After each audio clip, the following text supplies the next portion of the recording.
Good morning, students. I am Arvind Singh, PGP Commerce Vidya Ashram Public School. Now today we will take on chapter number 16, Accountancy. The name of the chapter is Depreciation, Class 11 Commerce. Now, what is the definition of depreciation? Depreciation is a gradual and permanent decrease in the value of asset.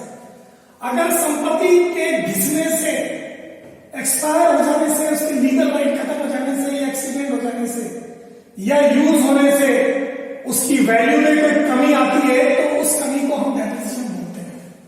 Okay. Now हमारे पास दो method है, एक straight line method है और एक written down value method है. आज हम स्ट्रेट लाइन मेथड पर डिस्कशन करेंगे. In this method, the depreciation is charged at a fixed percentage on the original cost of the assets. जो ओरिजिनल कॉस्ट है उसके ऊपर अगर 10% डेप्रिसिएशन चार्ज करना है तो हर साल 10% डेप्रिसिएशन ही चार्ज करेंगे. इसका डेप्रिसिएशन निकलेगा कैसे? जो उसकी ओरिजिनल कॉस्ट है उसमें से एस्टिमेटेड स्क्रैप वैल्यू हटा देंगे and divided by the estimated life of the asset. Now what is the accounting treatment? इसको हम अकाउंट्स में लिखेंगे कैसे? सबसे पहला होगा purchase of assets.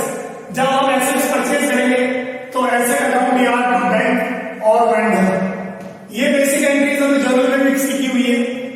For providing the depreciation entry में देने वाली है जो हमने नए चैप्टर में देखी थी. डेप्रिसिएशन अकाउंट याद to assets. Now amount realise on the assets. संपत्ति को बेचने से जो पैसा आता है बैंक अकाउंट याद टू एसेट्स. यानी कि पैसा आ रहा है तो हम उसे बैंक में डालेंगे तो डेबिट करेंगे क्योंकि बैंक रिसीवर है. And loss of the sale of assets. अगर लॉस हुआ है तो statement for profit and loss account याद टू एसेट्स. और अगर प्रॉफिट हुआ है तो एसेट अकाउंट याद to statement of profit and loss account. In this way we will generate all these entries to write in the books, original books of entries. Okay, thank you students and have a nice day.